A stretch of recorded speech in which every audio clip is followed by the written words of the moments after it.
Geico presents sharing versus oversharing. Way early this morning, Brad Higdon shared a major spoiler alert from everyone's favorite hit show, sad emojis to express his feelings about the plot twist, and a playlist he made to drown out his sorrows? Dude, oversharing alert. Brad, Geico has something worth sharing with those who haven't befriended you. Like how you could save hundreds on your car insurance at geico.com. So stop moping about the post-apocalyptic world and start saving in the real world. Geico. 15 minutes could save you 15% or more on car insurance. Blog Talk Radio.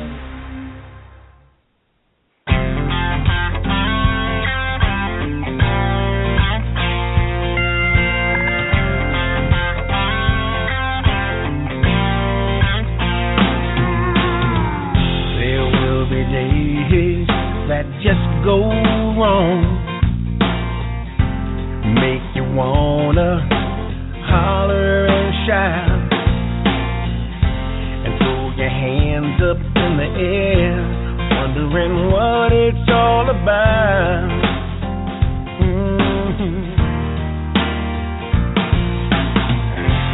And you think that things can't get much worse in a second. Oh, everything just goes south. Keep on keeping on. Whatever don't kill you makes you strong. Don't you worry, it won't be long. Darkness comes before the dawn. I'll take it one day at a time. With God's grace, you're gonna be fine. You got what it takes down inside. Road ain't alone. Keep on keeping on.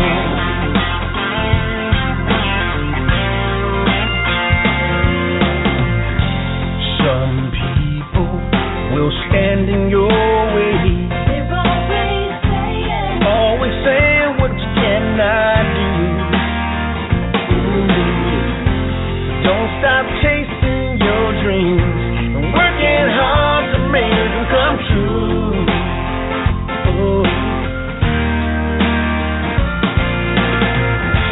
And if it ever gets too tough, just remember you'll fail.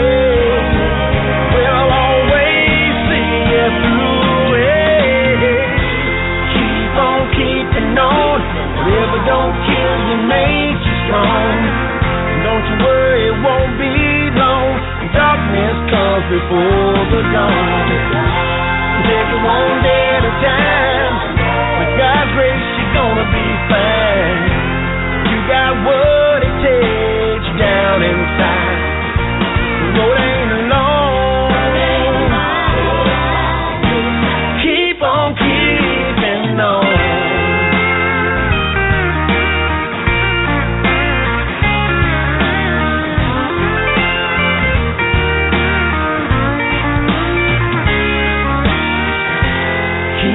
Keeping on, whatever don't kill you makes you strong. Don't you worry, it won't be long. Darkness comes before the dawn. I'll take it one day at a time. With God's grace, you're gonna be fine. You got what it takes down inside. The road ain't long. Keep on. The road ain't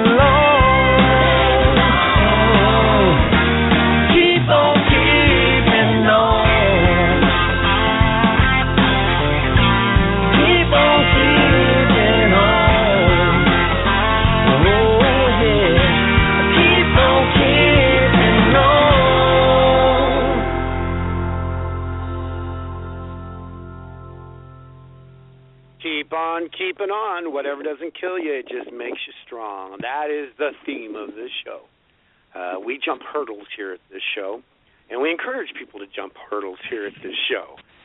This is American Sovereignty Radio with Dan Wilson down in Florida and Jennifer Montrose there in Alabama. We've got Glenn Atkinson from here in the Dallas area with us tonight, and I, Scott Osborne, here each week. This is going to be a really wonderful show. I'm looking forward to this show. One reason being is we're going to go back to some of our roots tonight. We're going to talk a little bit about Common Core. And for those who have been listening from the very beginning, we began this radio show. It was called Parental Sovereignty Radio because we dealt with the many things, including Common Core, that are affecting parental sovereignty in the home.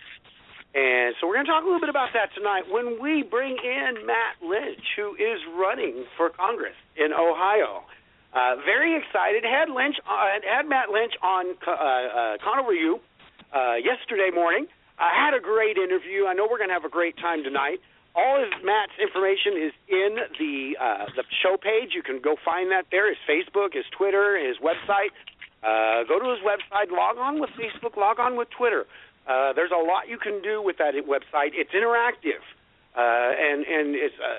I'm going to tell you, folks. I know who's operating that website, and I'm going to tell you, it's the best stuff going on today in politics going on at Matt Lynch's website. That's just a fact. So go there, check it out. Log into Facebook, log in with Twitter, see what happens, see what you find. You'll find some neat little things. So we want to remind everybody to do that. Matt is running for Congress because Matt is tired of a bunch of fake politicians that we've got running around in Washington, D.C., around in our who are just playing politics. They're not really getting anything done. It's just all kinds of chaos going on, and he's a fighter. He wants to go to Washington, D.C., and he wants to fight we the people. And therefore, that tells you he is our kind of candidate here at American Sovereignty. Matt, folks, I'm going to surpass our general opening remarks. We'll talk to Matt a little bit, and then we'll pass him around the room, around the round table, and have some conversation with him. But for the interest of time, we're going to skip our regular round of opening remarks. And Matt, I want to go straight to you. I've got to introduce you this way again, because not only because I know it makes her blush, but because it really is important to why you're here, because we only support Contending for Truth Radio a certain kind of candidate. And it really, although it involves issues, it really has nothing to do with issues. And a few months back, one of my closest friends, Melissa Bohannon, let me know that she would be doing your social media for you. And so been there as a shoulder for her, back up when she needed it. But I have a certain respect for Melissa because I know what kind of candidate she supports. And I know she wouldn't have just supported just anybody. And so when you came with her recommendation, it told me a lot about you. And that's what we're going to end up talking about this evening, I think, probably the most, is the character of our candidates and what our candidates are actually doing. You can throw a set of issues on the table and play around with it all day long. But if we don't have good candidates in there, if we don't have good elected officials that understand some basic concepts, it's worthless to us. So I want to welcome you. I want to ask my regular elevator question. When you were a kid, did you want to be a doctor, a fireman, or did you go, I think I'm going to run for Congress someday? Yeah. Scott, thanks so much for having me back again. It's great to talk to you and the rest of the crew on the line and folks across the country that I know are tuning in. And I'm just, I'm beginning to think that maybe you're representing Melissa a little bit here. I am, definitely. I'm working to her on her work down here when she gets to Texas, you see. Yeah. So I'm representing her. For all the people that are listening to Texas, you need to hire Melissa. We need to get her down here quick. Well, she has done and is doing great work for the Matt Lynch for Congress campaign. And I can't tell you how blessed I've been to have her and, frankly, some other folks come together on our team to really put us in a position of winning this thing on March 15th, much less in November against the Democrats. So we're very excited to have Melissa, and I'm excited to be on the radio with you tonight. And, I wasn't going to be a doctor or a fireman or the things you mentioned when I was a kid. I grew up, I have 8 brothers and sisters, 4 brothers and 4 sisters, and my dad was an attorney that I was actually privileged to practice law with until he was 93 years old. And when I was a kid, my dad was a pretty formal guy. You couldn't come to the dinner table with a shirt on that didn't have a collar. T-shirts were verboten in our house. That was no good. In fact, it's funny when I start to think about this because if you 9 kids, right? So we always had milk at the dining room table, but you could not put a carton or a jug of milk on that dining room table. You had to pour the milk into a glass pitcher and then serve the milk from that pitcher on the table. So my dad was a pretty straight guy, and virtually every night, or certainly many nights around that dinner table, it was a debate about the issues of the day, about politics and religion and the social issue of the day. And it was, I didn't think about it and didn't know it at the time, but it was really wonderful training for the kind of debating that we conservatives have to do on a minute-to-minute basis when we're fighting the fight for liberty and the Constitution in this country today. And I've often said that we didn't have dinner plates or placemats at our seats at the Lynch dinner table. We all had lecterns, and you better come prepared to defend your opinion if you were going to enter into the fray. And so that was a great experience for me, and led me to ultimately follow my father's footsteps to become an attorney and to join him in a small law practice. And till this day, I have a small law practice with my niece and my brother out in Geauga County, Ohio. Just the three of us trying to help people with their day-to-day legal issues. And frankly, a lot of those issues today have to do with fighting back against our government, because when we think about things like zoning or trying to build a home or a business, your biggest obstacle is often the local government. So we do a lot of that kind of work, and led me to a place 10 years ago when I was frustrated, complaining to the TV, screaming at the TV one night, and my wife challenged me to get off the couch and actually try to change things. And frankly, if you had asked me even 10 years ago if I'd ever be running for Congress, I would have been howled at that idea, because I had no thought that I could have much of an impact. But I got off the couch. I ran for local office as a township trustee. 4 years later, I'm running for the state house in Ohio, and went down to Columbus for 3 years as a state representative.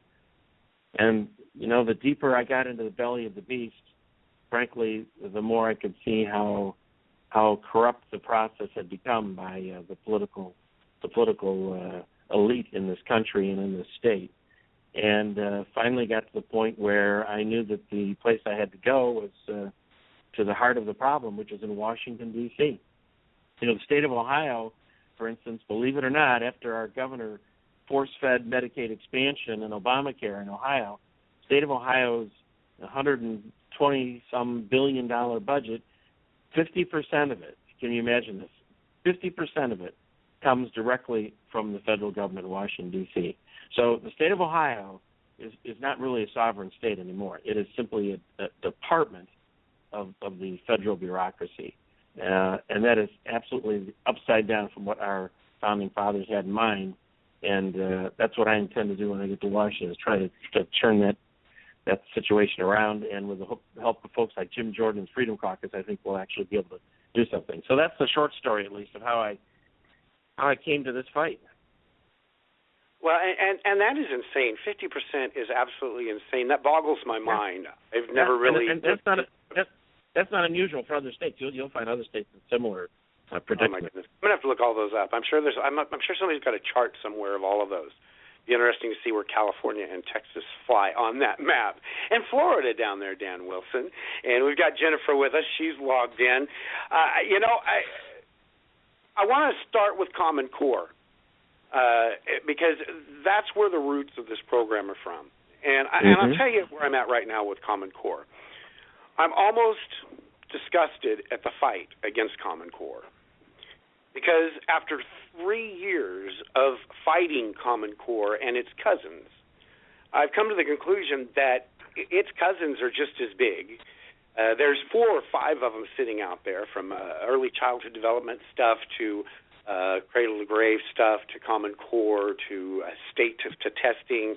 There's a bunch of pieces of this pie, and Common Core is just one of those many pieces. Yep. And I think we lose sight of the really big problem with Common Core. You've been one of the candidates, one of the few candidates that we've had that has been willing to say we got some major problems in the schools. Our Common Core being one of them. All of these problems that are going on, and it's affecting really two different sides. And I often hear this response, Matt, and I want to strangle every Republican that gives it because it makes me crazy. And some of my favorite Republicans in Texas gave it when we asked them about Common Core 2 years ago. Connie Burton said this: school choice. Now, school choice solves the problem of a bad school in an area, but it doesn't solve the systematic problem that we have in our schools of parental sovereignty, privacy of the home, control of the parent affected, as well as, on the other side, the learning process, what they're doing with math, what they're doing with other subjects, how they're micromanaging the class where the teacher can't just teach. You got these two big, huge assets, and you can't label them Common Core. They are, it's flat out, the left has gotten full control over our schools over the last 20 years. It's full-on socialism in our schools. We're in a mess. Yep. And I don't think dismantling Common Core, I think we've done a pretty good job over the last 2 years of dismantling a lot of it. I don't think that's solving our problem. I think we're in such a mess. I think we need parents' bills of rights. We've got CPS all over the country abusing their rights, interconnected with the schools, and the schools are interconnected with the health system, by the way, which we noticed this week that Obamacare is connecting to the Second Amendment. So it all goes in a circle. How do we fix this, Matt? How do we get across to the American people how dire this situation is? And it's Common Core, but it's Common Core on crack. It's a whole lot of things. Yes, well, you're absolutely right, Scott. We've been fighting Common Core in Ohio now for the last 4 or 5 years, and the real solution, I tell people, is Common Core is just the latest cram down of federal education policy. We have to get rid of the Federal Department of Education, and we have to slay the beast that is projecting this control over all of our local schools. And of course, I say all the time, we are selling our liberty in exchange for a federal subsidy check, and in this case for education. But we do the same thing with roads, we do the same thing with health care, we do the same thing across the board. We want the money, and so we take the money, and with it we lose our liberty and take all the regulations and control that comes from Washington. So, as you probably know, the Federal Department of Education was the brainchild of what I thought was the worst president in the last 100 years until Barack Obama, and that was Jimmy Carter. Jimmy Carter brought in the Department of Education. Ronald Reagan tried to get rid of it. He unfortunately was unable to, but it's just time to get rid of the Federal Department of Education. In Ohio, this is actually a red-hot issue. And I mentioned to you off the air, we had a race at one of the state house seats 2 years ago where a candidate knocked out an establishment rhino and essentially ran exclusively on Common Core. And it resonated with the parents. Mothers get very picky about their kids. And what did Sarah Palin call them? Mama bears? And he riled them up, and they put him into office, almost exclusively on Common Core. So it's a very important issue, and I suspect that most of your audience knows quite a bit about Common Core already, but if they can spend 90 seconds and go to YouTube and watch the 9 + 6 = 15 video, where a teacher takes her several minutes to tell you what 9 + 6 equals because of the crazy way they do math under Common Core. And it's just emblematic of not only substantively that Common Core is not a good thing, but it's really a much deeper issue because it has to do with federal control, and we have to push back. We do, and it is, and really, I'm really proud of the states right now. There are a lot of states that are pushing back, and on a number of issues, and I really think that's what it is. And then we standing behind us, standing behind Common Core, door number 2, is homeschooling. Yeah. And they are going to do everything they can to destroy homeschool. I'm fortunate. We live in a state, we live in the best state in the country, Melissa Bohannon, to homeschool when your grandchildren start coming around. Anyways, Melissa and I got a banter a little bit there. But, there's some places in this country where it's horrific to homeschool. And if the federal government ever got a hold of it, oh my land, Matt, we would be in a big mess. Well, of course, the homeschoolers, I've said for a long time, they're going to save this country. If this country can be saved, it's going to be the homeschoolers that do it, because they are the ones that are not only getting the better education, but the better value. And they're going to be the ones prepared to actually fight back and become the leaders of the next generation. And I just hope we still are in a position in this country to allow leaders of that kind to run for office, because the establishment of both parties has no interest in letting outsiders move to the front. I mean, Donald Trump is, of course, the poster child, is the outsider. And like Donald Trump or not, you can see how the establishment reacts to him. It doesn't matter if the people like him or want him. It's just a question of do the establishment funders and the establishment parties, do they want him? Exactly. And they sure as heck don't. They sure don't. All right, well, Matt, I'm going to pass you around to the table and hand you to Jennifer Montrose for a little bit, and I'll let Jennifer pass it on to Dan, and Glenn's here with us tonight, so we'll let Dan pass you on down to Glenn and let you guys have some discussion. Everybody's got their own things that they like to talk about and direction, and when we come back up, we'll send it around again. So Jennifer Montrose. I feel like I'm in a tag team match here, but I'm all alone. You are on a tag team, but it is a good team. A loyal family that's been together for a long time, and I can almost see exactly where they're going to go with their discussions. So Jennifer Montrose down there in the great state of Alabama, one of the states that's fighting against the government. Doesn't always win, but working hard. Jennifer, how are you doing? Here's Matt. Welcome, Matt. Jennifer, thank you so much. Roll Tide. I live 7 miles from the University of Alabama campus, which we call the center of the universe, for those of you that follow college football. So, yeah, I understand. we got our right this New Year's to brag. So, anyway, but I've been watching. I just wanted to get your take on some things, because I've been watching what's going on with the immigration stuff, and.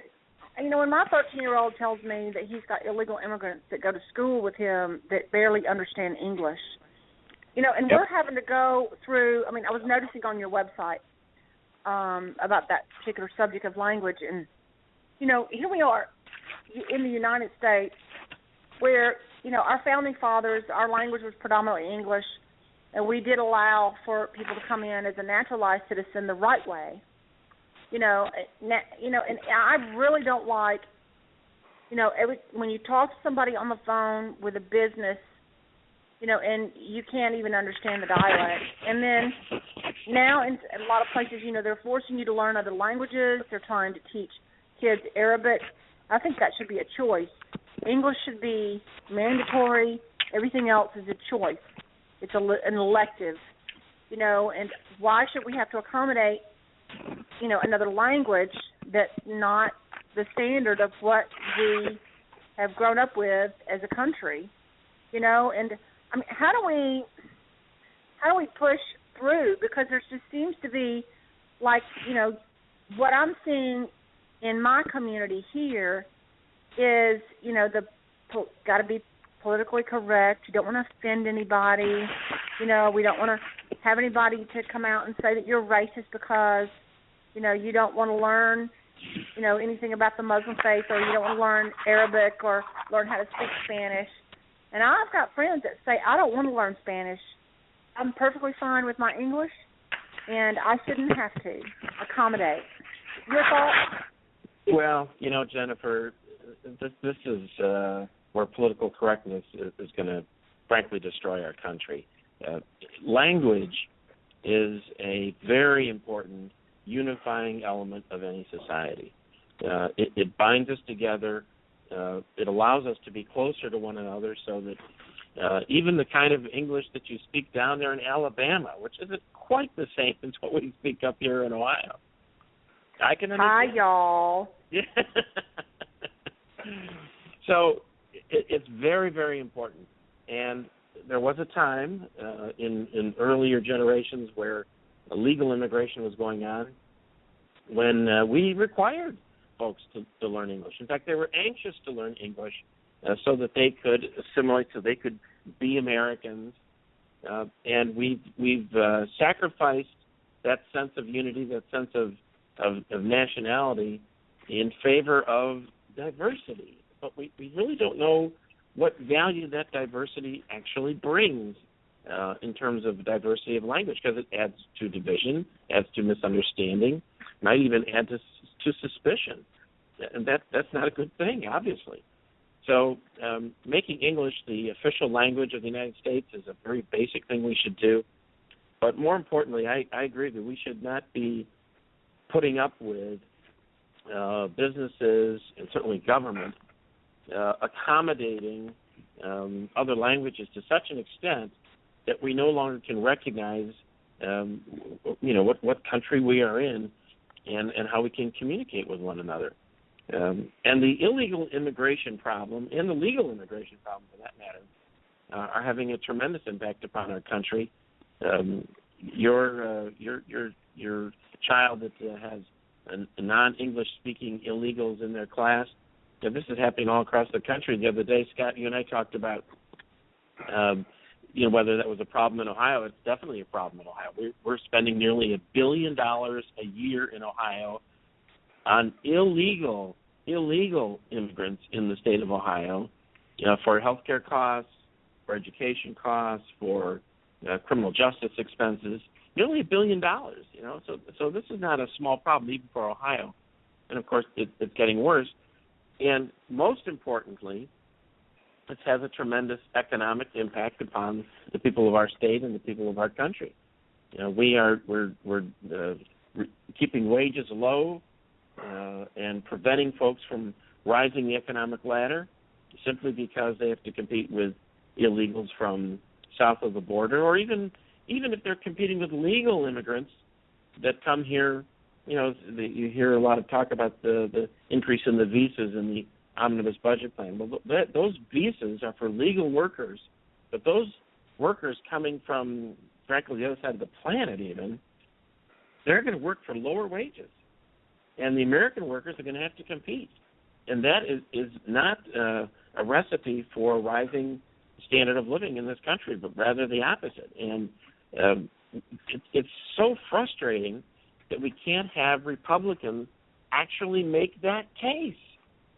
When the Democrats come out and say, gee, there's this income inequality, we should say, yes, it's true, and it's your fault. It's your fault because you're allowing this immigration problem to go on for year after year after year and reducing the ability of American citizens to earn a living and support their families.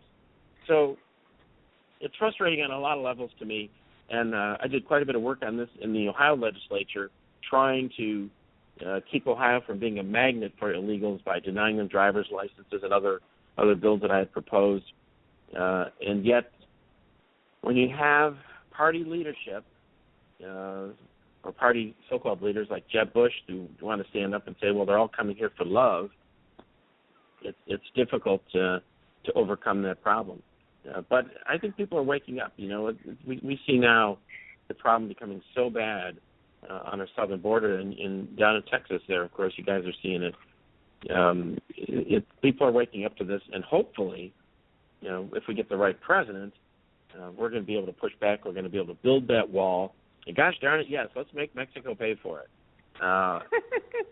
and bring this problem under control.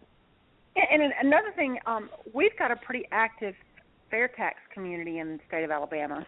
Oh, yeah. And one of the things that I think that I got a friend of mine, Tom Vanille, who ran for Congress in District 6 against, goodness gracious, the names are leaving me at the moment. But anyway, here's the thing. You enact fair tax bill, and then, what does that do for the illegals coming over here?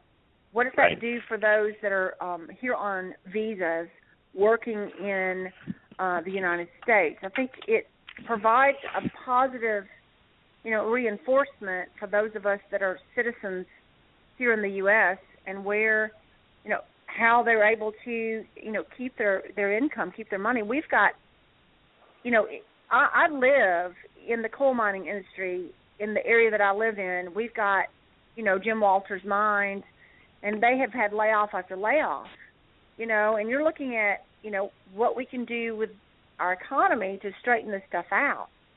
And it's ridiculous. But, your thoughts on, how you see the fair tax playing a role in all of this. Well, I'm a strong advocate of the fair tax.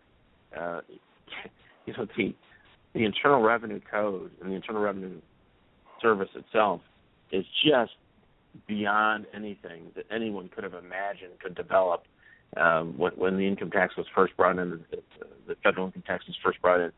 The idea that you're going to essentially tax creativity, tax the productive efforts of our citizens, we should have known that it would lead to what we have today, which is diminished productivity. And of course, we have every member of Congress using the tax code not in any way related to trying to raise revenue, but only related to implementing some policy to promote some activity or punish some activity. It's completely out of control. We need to get rid of the IRS and the income tax, get rid of the withholding tax, get rid of the payroll taxes, and have an across-the-board consumption tax, and allow all this untaxed revenue. It's so frustrating. The IRS has turned virtually every person in this country into a tax cheat. I mean, there just isn't anybody who isn't, some plumber someplace doing a job on the side for cash, some landscaper someplace putting in a tree for cash. I mean, we're returning into a cash society because folks don't want to have to report anything. So what do? Well, we're bringing all kinds of new federal laws about 1099. Now, if you pay anybody more than a couple of $100 a year, you got to issue a 1099 so Uncle Sam can get into their pocket. This is just nuts. We get rid of the income tax, we get rid of all these problems, and we will generate more revenue because we'll have more taxpayers, frankly, and we'll have more economic activity. And it will go a long way to helping us overcome, ultimately, which I think is one of the most serious problems we have, which is our debt and deficit. If we don't get our tax system under control, we won't be able to get our debt and deficit under control. And if we don't get that under control soon, it's going to be simply too late. So I'm all about getting the fair tax finally put in place. I agree with you because, when you have a 501c3 and C4, when you put the fair tax in place, that stuff goes away. That's right. And that allows for organizations that have been bullied by the IRS to not talk about things that are conservative and, smaller, limited government, personal responsibility, and, all those things. And in the early days, in the black churches, when they didn't have they didn't have a place to go to deal with their business, and they did it in the church house, and so, now people are having to be so careful, and they came out in Texas where somebody wanted to, make, preachers have to comply their sermons to make sure that they weren't, stepping out of bounds, but the government overreach, the BLM, all these things that are coming out now, it's scary because we're losing our lands, we're, our communities, our small businesses are being taken over by foreign businesses. We've got a lot of immigrants that are coming in and setting up shop, and government is doing everything they can to usurp all of that and take our rights away from us a little bit at a time to where we don't even realize it's happening until it's already happened. So, I was reading over your platform, and I just think this is the best thing. I really, really, really am hoping that you can have a ground game that will pull this off for you. And with that, I want to reach out to Dan down in the great state of Florida. How's the weather down there, Dan? Actually, it's cold, at least Florida-wise. It was down into the upper 40s this morning, so I was freezing my butt off. I moved down here for the warmth.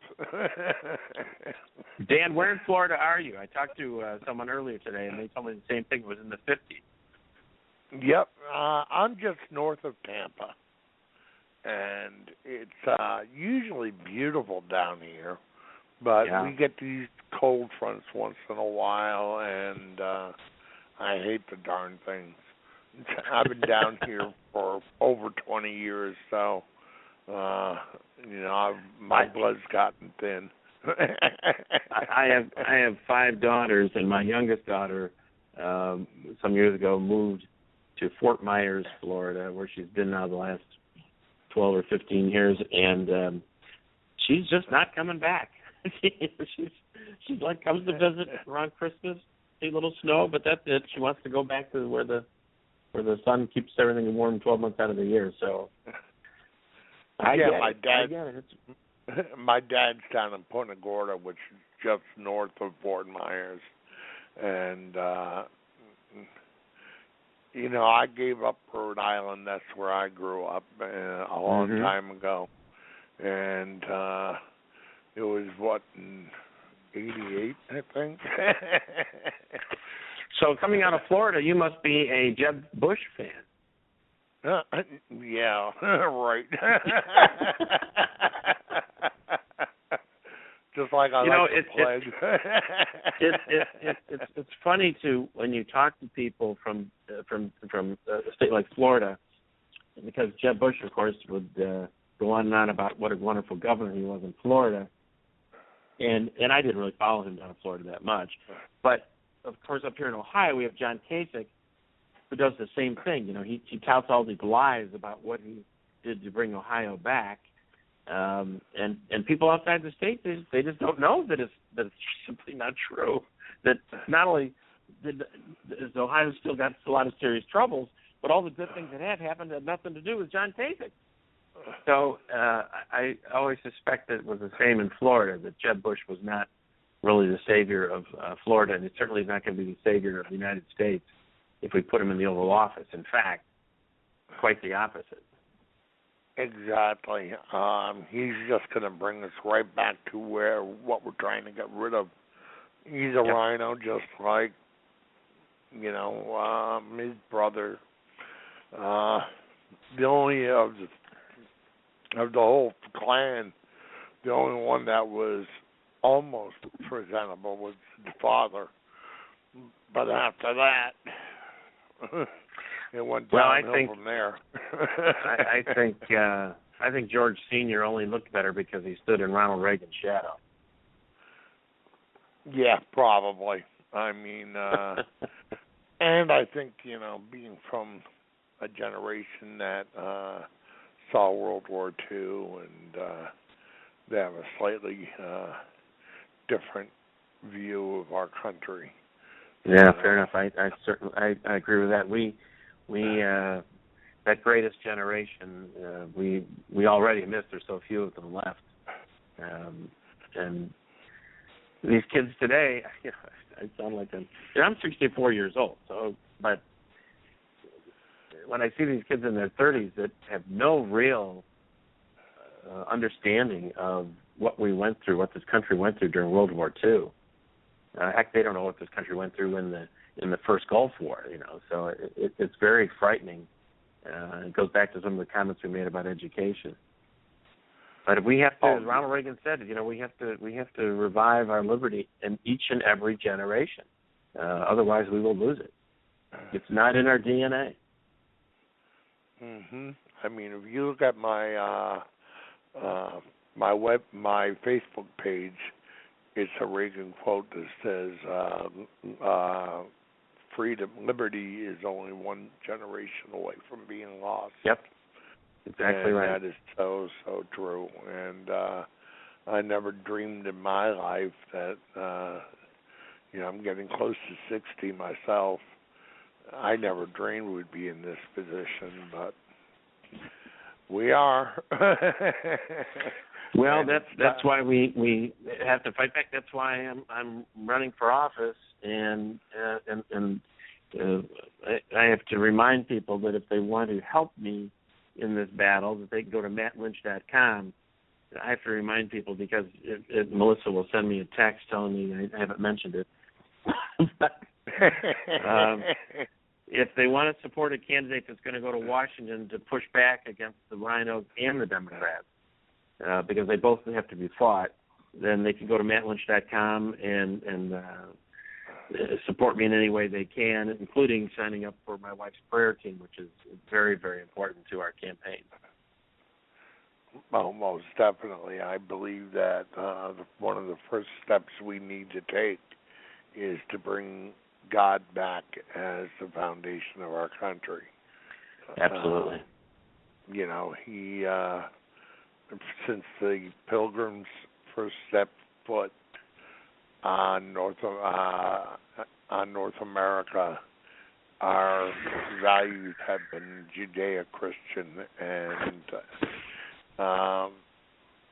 that's the foundation of our country. I mean, something we can't replace, and this progressive movement wants to remove that. And one of my major pet peeves against them, being a devout Christian myself, but another thing that really bothers me, and I blame a lot of the problem on the cost of our health care, the cost of insurance, is tort reform. It's something our country needs desperately. I mean, I was driving down the road today, and this is what brings this to mind, is I saw 18 billboards with lawyers saying, "Have you had the wrong medicine? Sue. Have you been hit in a car accident? Sue. Did you slip on your neighbor's steps? Sue." And it's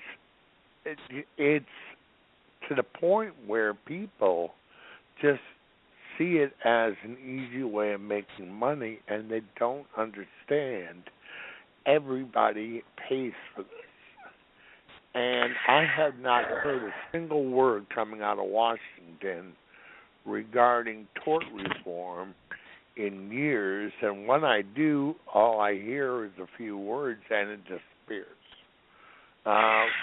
You don't hear it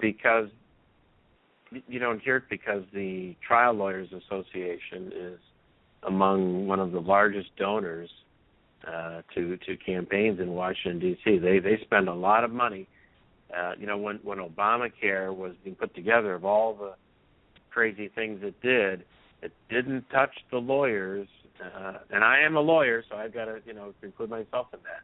But didn't touch the lawyers and their game of lottery in personal injury cases. We don't really do personal injury, so I've never been into that. But I've certainly known many, many lawyers, and over the years I've had any number of clients that will call.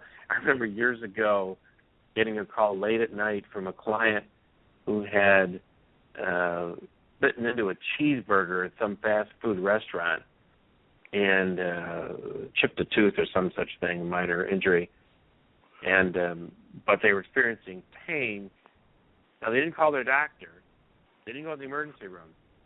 They called the lawyer because the first thing in their mind was, hey, can I get some money? And it's just very sad to see that the legal system has become sort of a mini lottery. You get the right case, and you're going to make a lot of money, and lawyers will make a lot of money along the way. And so tort reform is something that we do have to implement. Now, I must confess I have some issues with federal tort reform because there's certain limits. I believe in limiting the federal government, and for the most part, that kind of reform should happen at the state level as opposed to the federal. Actually, down there in Texas, you've had some pretty good results with tort reform, haven't you, Scott? I know that from what I read, it's made a big difference. We've got a great group of people in Austin. I am so proud to be from Texas. And we got some screwballs down there. We got Joe Strauss. We've got our own John Boehner down there. But for the most part, we got a lot of good guys, and they've been working hard on a lot of different issues. And tort reform has been one of them. And it's been far enough back that we're starting to really see some of the results. And it's incredible. And I just have to agree with you 100%, Matt. I think a lot of these fights we want to go fight, we want to fight them at the federal level, and it's nuts to go up there and do that and give them any more power. We're trying to chop down their power, not build it up. It needs to happen on the state level. The states, we were given the independence from the federal government for a reason, and we can win this battle at the states. The left knows that. That's why they like to keep it at the federal level. That's where they win the battles. So, Glenn, here's part of the frustration, though. As you know, the Republicans in the last 4 years have had tremendous success in taking governorships and controlling state houses across the country. I think there are now 39 states that are controlled by the Republican Party. In Ohio, we control everything. The legislature and the governor's office, but we still don't necessarily get conservative governance. And this is the real battle here. It's the battle for the heart and soul of the Republican Party. What do we stand for anymore? Are we just Democrat light?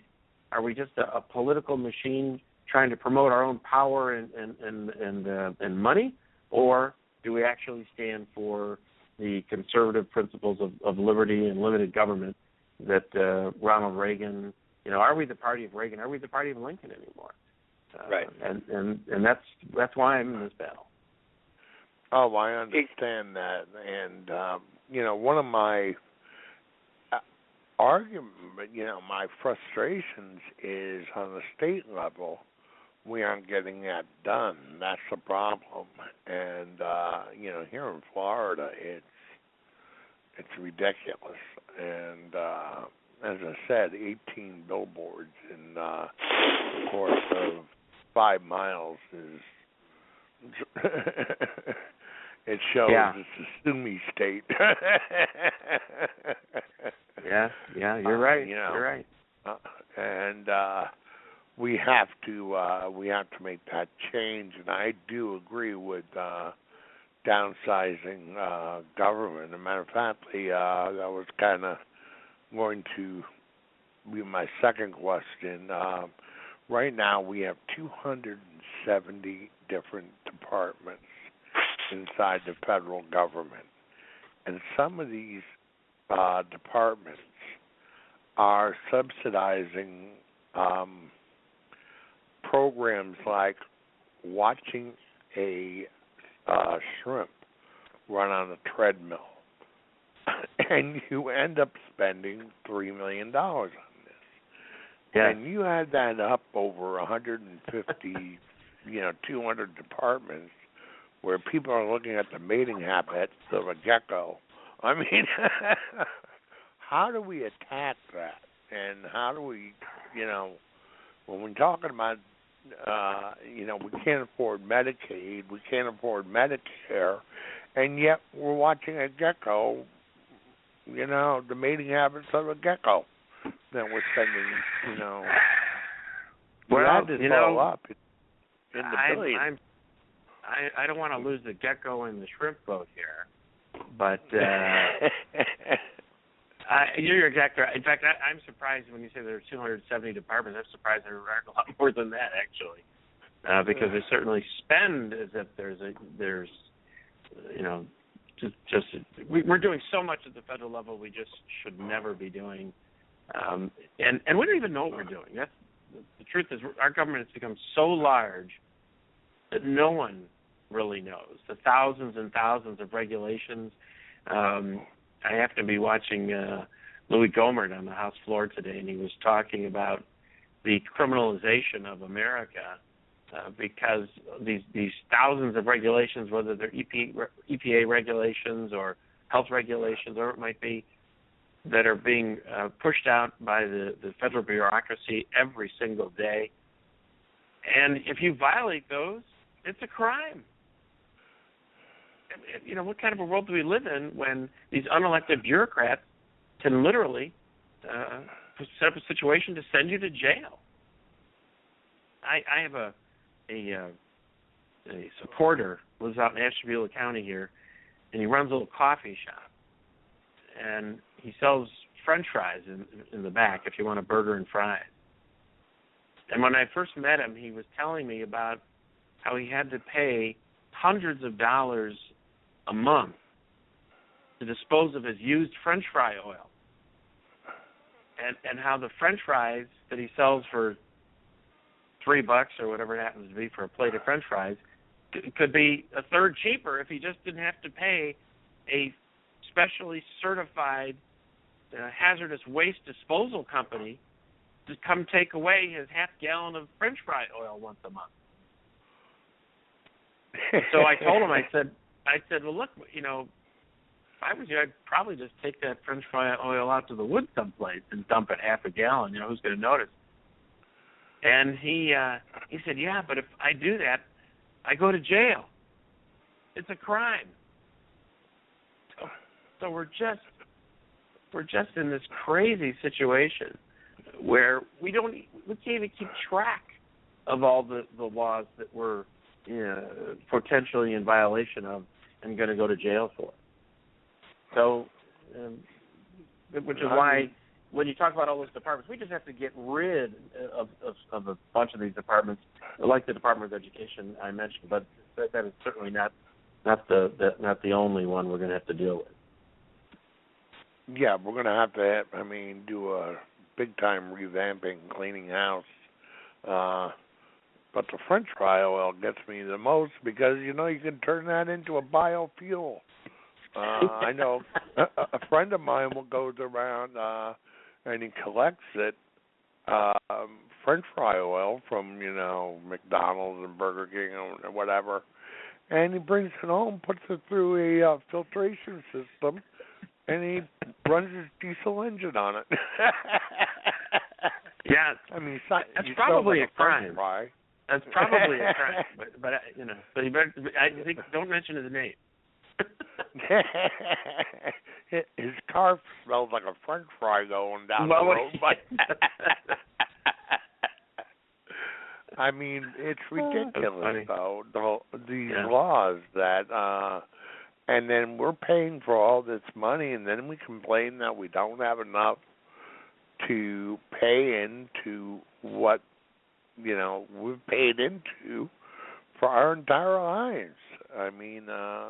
It's and then they have the audacity to call it an entitlement. I was one of the people that ended up having to go on Medicaid. I had a series of 5 heart attacks to the point where had a near-death experience 3.5 years ago. Wow. Home of 6.5 weeks, and I'm allowed 15 minutes. How was that? How was that experience? Did you go to the light, or what happened then? Actually, I did, and I didn't go to the light. I ended up in a white room, basically. So all I could see around me was white, so I started praying. And I had one vision, and it was Jesus Christ being nailed to the cross.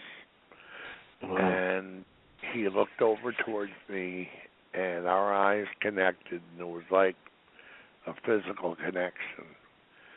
And they told me I coded like 3 times during this period, and I, obviously I didn't know it. But during that time, he said, I have more work for you, and he sent me back, and I started praying every day, for guidance, and it threw me right into politics. Well, God bless you. That's,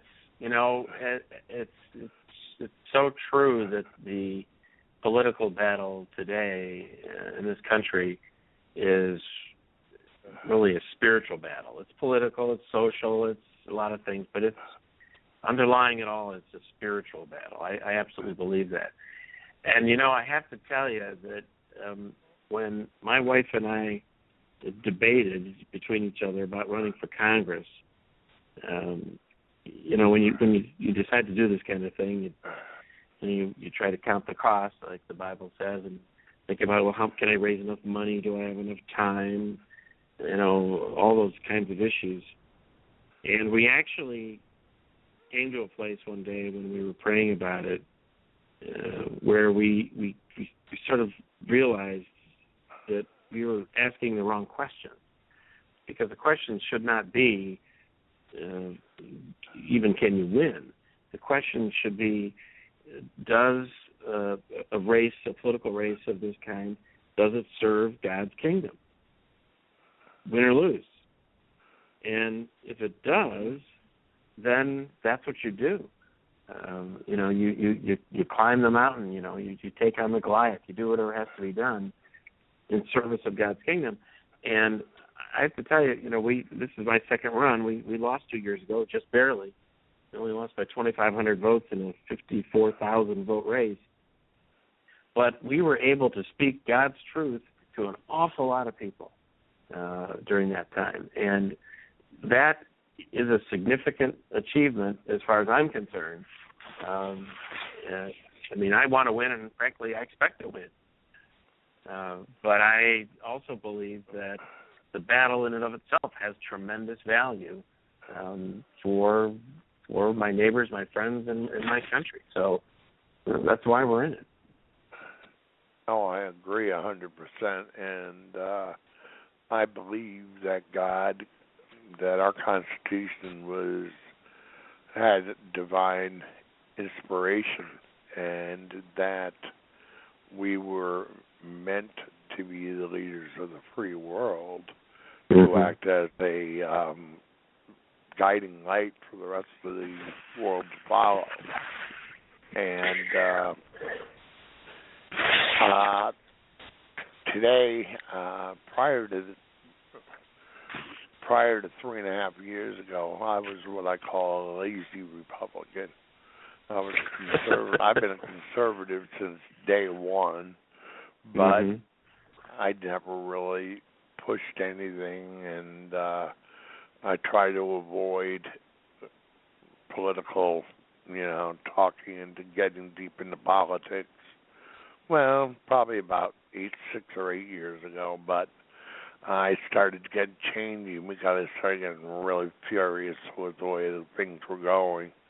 And now I'm in the heart of it, and I pray every morning for what to write, and I put out my daily article, and then I do my 2 radio shows, this one and Saturday Symposium, when I go into the historical aspect, because history is my real big thing. And when it comes to the Second Amendment, I went out and got a Colt 1911, and it's because it served in every war since Spanish-American War, right up to present. Navy SEALs still choose to use the 1911 Colt. So it's the first of semi-autos, and has a wonderful lineage. So even my choice of guns goes into history. And what I was getting at, though, is on the Medicaid, people have got it all wrong. You know, I paid into the Medicaid system for, God, since I was 16 years old. That's what FICA stands, you know. And but we have to get the abuse out of that. Yeah. So you know, the people that really do need it. I can't get on the transplant list right now because they make it so difficult. My cardiac infraction is at 20. I have to get down to 15, which means you're basically, yeah, exactly. I have to be half dead, and I have one artery left out of 5. So my well, that's you're being subjected to the whim of those death panels that Sarah Palin used to talk about, that they said wouldn't exist. Exactly. Mm-hmm. And it's putting you to the point where, you know, 15% in dead is very, very small margin. And this is a whole thing about, I believe in Medicare and Medicaid because these are things we put into. I mean, how many hundreds of thousands of dollars did I put into it over the course of the years? Well, there's some truth to that, but it's also true that there are a bunch of people that did not put into it, I have to say. So my dad, I mentioned, you know, he practiced law with us until he was 93. He actually lived until he was 97. And I used to talk to him about his Social Security check that he got every month. Now, my dad was a lawyer, and he had made a good living, but he looked forward to that check every single month. And I used to just go over his house and just empty my wallet and just give it to him and just say, look, you know, it'd be easier that way. because the system is so screwed up that, you know, and the government has so mismanaged the system, the Social Security system, the Medicare system, the Medicaid system, that there's really no rhyme or reason to it anymore. It's unrelated to what anybody's put in as to what they get out. And then you end up with folks like yourself that have real need that can't get the benefits they need because the system is so poorly managed. So. Yep, you can't expect the big government to do anything correctly. No, and I don't trust them as far as I can throw them. But with that, I'll pass it over to Glenn Atkinson. I guess you two already know each other. So, Glenn, take it from here. Hey, Glenn. Glenn might be on mute. Did we lose him? Well, we might have. And it's been great discussion so far. Now, there is one. Yeah, we've still got Glenn on the board, so Glenn might be unmuted or muted. There's one thing that you threw at me that almost knocked me over. You've got 5 daughters. Yes. I have 5 daughters and 9 grandchildren. And I don't think they're quite done yet. I told them all that I needed them to be paying into Social Security to support me and their mother, so they're working on that. Well, see, I was about ready to tell you, you're officially nuts. Yeah. Tell me about it. I was raised in a family where there was 2 of us, and I always said any more than 2 is crazy. And I've been a full-time uncle/parent for the last almost decade and a half, raising 3. And I've always said, okay, now once you get past 3, if you have 3, you'll never want to have any more than that. So to get to 5, I don't know how you do it. Highest of honors to you. 3 is my limit. I think they'd have to put me in a home somewhere if we had to go birthing another baby and diapers and everything else. Yeah. But out of that, and there's a lot of part of raising a family that is important for leadership as well. So incredible. So 5 daughters, 9 grandchildren, and some more on the way, huh? Well, they're not done. At the moment, nobody's pregnant that I'm aware of, but that doesn't mean I couldn't get a call tomorrow. But I tell you, I used to, when my girls were teenagers, I can't tell you how often I called upon Ronald Reagan's wisdom of trust but verify in dealing with them. So very, very true. Well, Matt, it's come back around to the top, and I want to focus on in a little bit different direction. I want to talk about this word that I'm so proud of many Texans for using so readily, and I see the rest of the country standing up and using it, and it's called primarying. Oh, yeah. We've got here in Texas, man, we've got some really powerful conservative grassroots. And I have seen a number of occasions where somebody was elected because they were considered a very good, solid conservative, started to stick their foot out of the line and got it smacked. And I see that going around the country, and we've got some stories that we can apply to this. We've already mentioned J.D. Winteregg, and Charlie Miller, J.D.'s field director, and an awesome young man. Nobody wants him to miss next week's American Sovereignty with Charlie Miller. But J.D. Winteregg has a really, really good chance of taking Boehner's seat. I'm a firm believer that he was going to beat Boehner in this primary, and that is why John Boehner retired. I'll believe that until the cows come home. David Blatt proved that money is not what it takes to win. It is a powerful grassroots. And while money is highly important, millions and millions and millions of dollars to win a campaign anymore is just not true. And we've got you're primarying Joyce there, and J.D. Winteregg is really primarying the establishment now, and it looks like he could really have a win. We've got a senator here, a state senator, Bob Hall, wonderful, wonderful man, cream of the crop. Went in and primaried another candidate an incumbent named Bob. If you don't think that wasn't difficult, beat one of the strongest incumbents here in the state of Texas. This can be done when we get not just donations. Donations are important, and not just commercials. Commercials are important, and yard signs and everything else. But a quality, hardworking team, both in social media and on the ground, to make sure that everybody in your district knows who you are, what you stand for, what you want to do, and why they need to vote you in, and the incumbent, who is a Democrat with an R after his name, out. And you are amassing a very nice grassroots team. And I'm a firm believer that it's going to take you over the banister.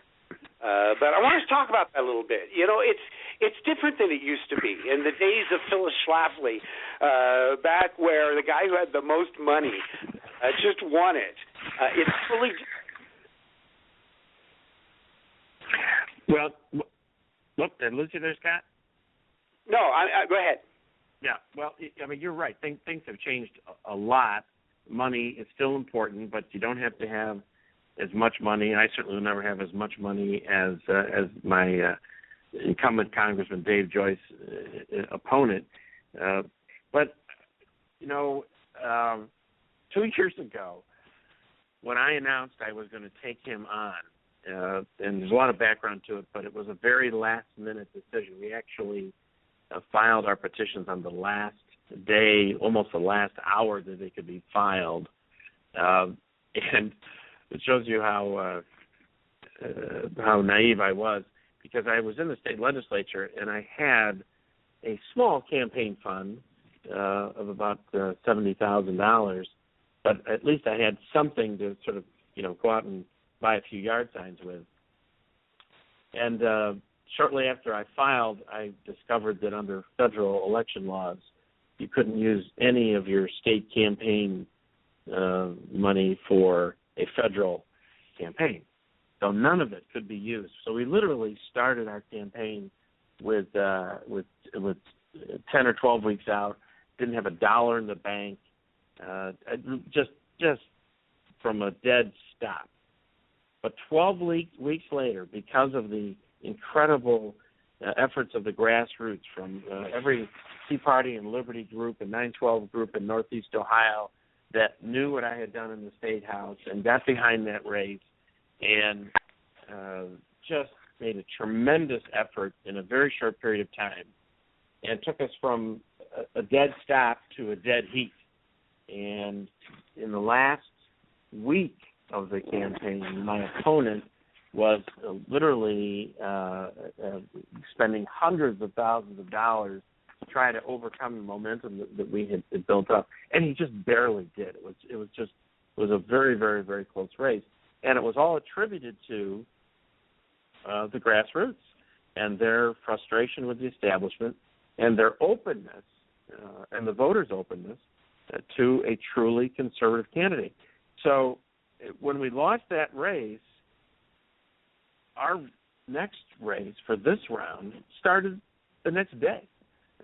And in that time, we've been able to build a campaign team that, has folks organized in every one of the 7 counties of Northeast Ohio that covers our district, that not only has really some of the highest caliber, nationally known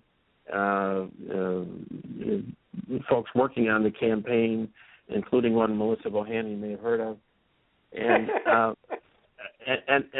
we really have just it's been a tremendous blessing, tremendous learning experience, and we've actually raised a little bit of money as well, and so we're just in a very, very sweet spot for this to go our way in just a very few weeks, and it really will be. Well, I have to say it's a combination of two things. It certainly is the strong efforts of the grassroots, but it's also the obstinance and the arrogance of the ruling elite that support Dave Joyce, that push him out there and try to sell him as a conservative, but then have him vote left and liberal every single chance he gets, including voting for the omnibus bill a couple of weeks ago, including voting to raise the debt limit 6 times now since he's been in office, just the short time he's been in office. He supported the, reestablishing the Export-Import Bank. You mean, you won't defund Planned Parenthood, you won't defund Obamacare. It just goes on and on. So, just so much that the American people will take. And thanks to the Internet, thanks to talk shows like your own and so many others, even local talk shows here in Northeast Ohio, we are getting the word out. And people do understand that Matt Lynch is not part of that go-along, get-along gang in Washington.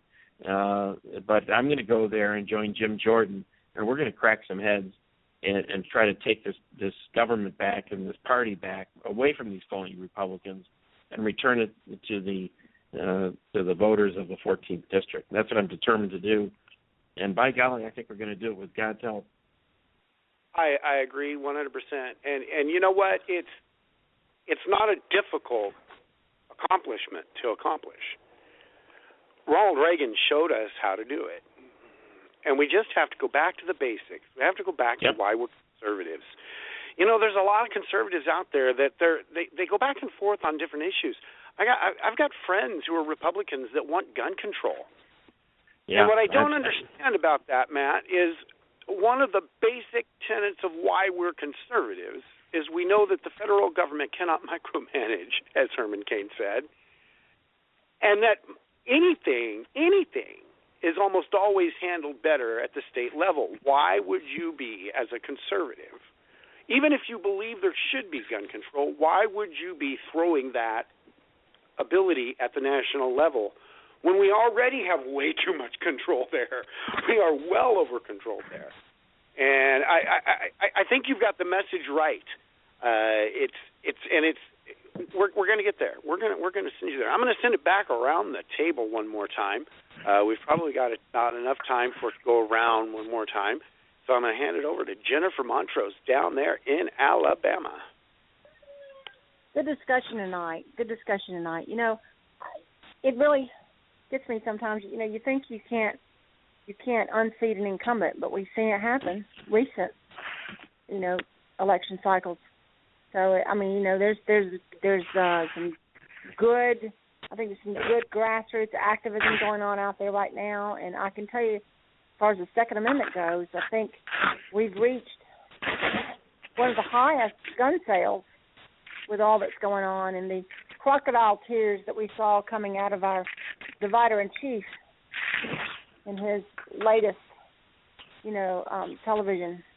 So, you know, I just think it is really sad to see that we've got patriotic warriors that are out there carrying American flags, fighting to save our liberty, our sovereignty, you know, to save our Second Amendment rights, and they're being labeled as terrorists.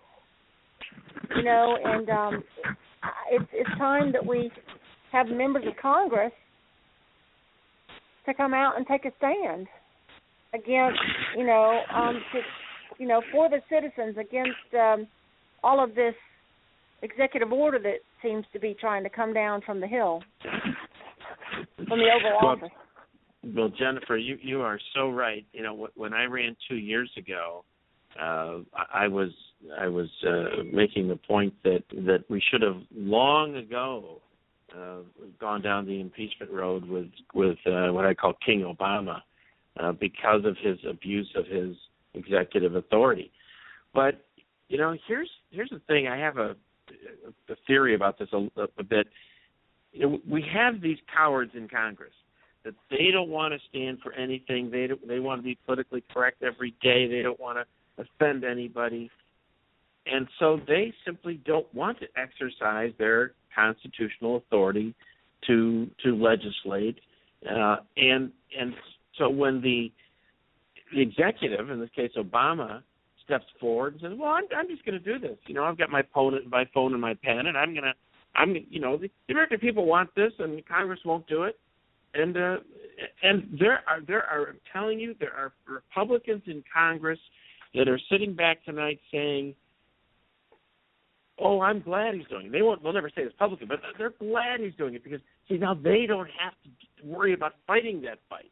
They don't have to take a stand because it's out of their hands, and they'll go back to their districts and they'll say, "Oh, that terrible Barack Obama and his executive authority and his executive orders." But the truth is, they don't want to stand up for the Second Amendment or anything else, frankly.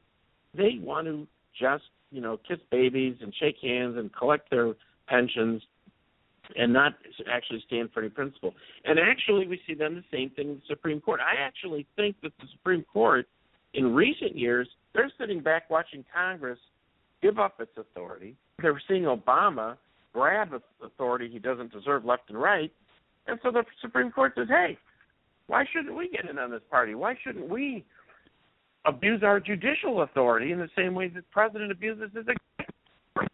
And again, Congress just, you know, kicks the ground and says, "Oh, shucks, you know, what can we do?" Well, they can do a heck of a lot.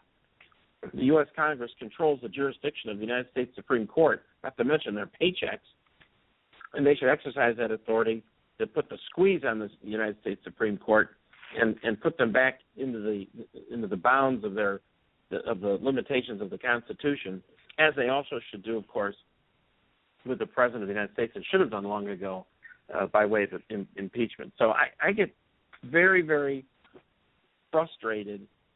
I had a congressman tell me 5 years ago on a visit to Washington before I was running for Congress that by golly, if President Obama does one more of those executive orders, they're going to do something. Well, you know, they don't do a darn thing. And I'm really fed up with it. that we have just got to be calling these people out and demanding that they defend our liberty or go home. And frankly, that's what I intend to see happen with Dave Joyce. We're going to send him home, and I'm going to be loud and articulate in defending our liberty in Washington, D.C. And frankly, I hope to have several dozen members of the Freedom Caucus around me. But if I have to stand on the House floor myself and be screaming at the executive branch, I'll be doing it. Wow, I mean, that's what we need. One question I have kind of goes along with Jennifer's about the Second Amendment. As far as I know, and I've read the Constitution inside and out, left and right, and including the Federalist Papers. But from a legal perspective, if you're going to, the amendments are locked in place, and if any change to the amendment is proposed, like, you can't use machine guns or something like that, doesn't it have to go through the entire amendment process in order to in order to become legal? Otherwise, it's like a rider. Well, this is of course the frustration, because you're right. In theory, if we're going to amend the Constitution, we should go through the amendment process.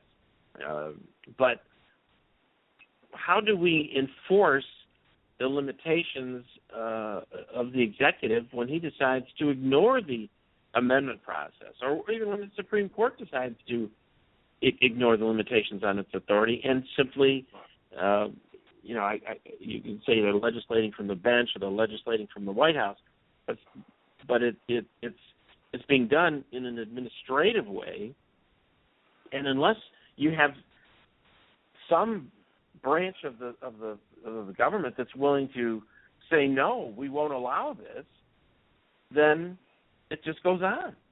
And in the case of our government, the ultimate power we know is the power of the purse. How many times have we heard this talked about in the last few years? The power of the purse. Why won't Congress exercise its power of the purse and pull the plug on Obamacare or you name it?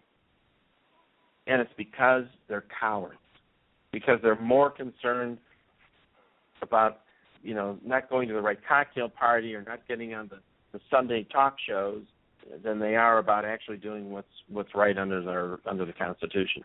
And we've got to get rid of people that primary motivation is self-interest or party interest, and get people there who really care about the people. The other day, Scott, you had that clip you played from Red Skelton, and he talked about, it's from the people to the leaders, not the leaders to the people. We're not servants. We're not ruled upon by our elite bosses here. They're our servants, and they have forgotten that. And frankly, we the people have to teach them a lesson. I mean, that's what I'm about to do in the 14th district. If let's say I challenge it, and this is a hypothetical question, and I own a automatic weapon, and I'm arrested for owning that automatic weapon, could I argue legally from a constitutional violation and win? Well, probably not. But it wouldn't be because you'd be wrong. It would be because the state of the law enforcement is such that that's simply holding up the Constitution and saying, hey, I have a right, would be insufficient, because they're still going to haul you off in handcuffs and put you in jail. And there have been many folks that's happened to on a lot of issues, not just guns, but a lot of other issues as well. But, it's an interesting really more than interesting. It's a sad state of affairs we have in this country today.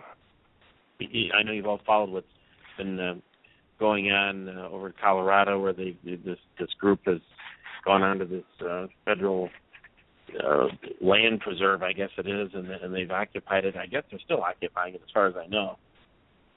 And there's all this discussion about, well, you know, it's understandable, but you know, it's a lawless act, and they shouldn't be doing it, and so forth. We have entered into, in my opinion, an era of lawlessness in this country, and the lawlessness is coming from the very top all the way down to your local neighborhood, so that you can have the President of the United States essentially ignore the law of the land, the Constitution, and do whatever he wants because he just decides he thinks it's best.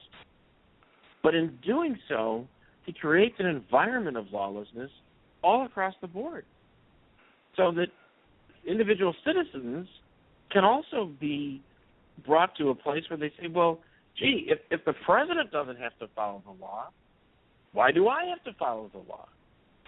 If a city can have a sanctuary state and allow illegals and invite illegals to come in, they don't have to follow the law. Why should I have to follow the law?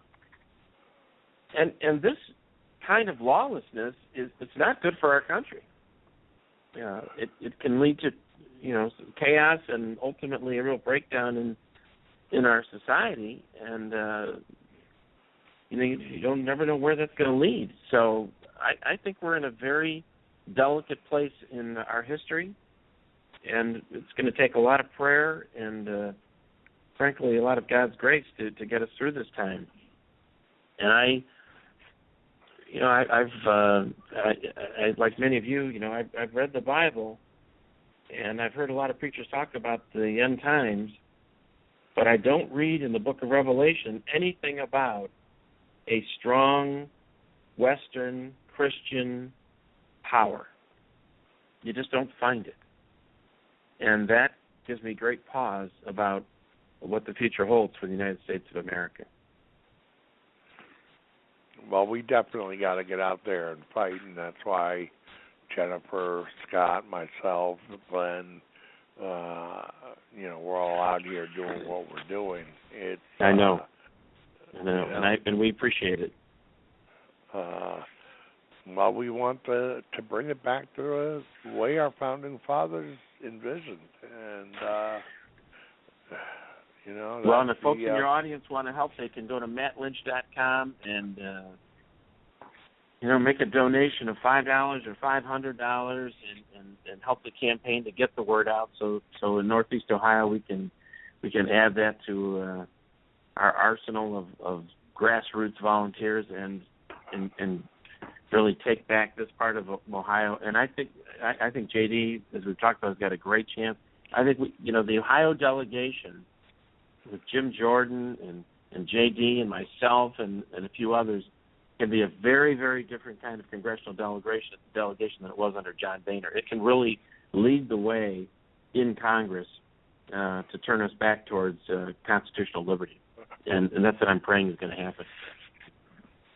I think we're all praying for that, because it would be nice to say Ohio is a solid conservative state instead of a swing state. We're working on it here in Florida too. We could get rid of Miami. Ohio is supposed to be a bright red state. Like I've said earlier, we control everything as Republicans in Ohio. The only thing that's out of control in Ohio is the Republican Party itself. Boy, do I know that feeling. Hey, Glenn, are you there or not? See if Glenn's around. I guess not, but... I don't know. I haven't checked. Listening, it's been great conversation so far. And what time are we sitting at? It's 30 already. The time just absolutely flies by. Love doing this. This is one of my favorite things to do, Matt, is to people out there that are running for office. Number one, you couldn't ever get me to run for dog catcher. When I first here, Michael Smith kept talking about me running for a chair, a precinct or something. I said, no way, I don't want to. I will more than happy to be the shoulder behind any candidate you can find, but I don't want to run.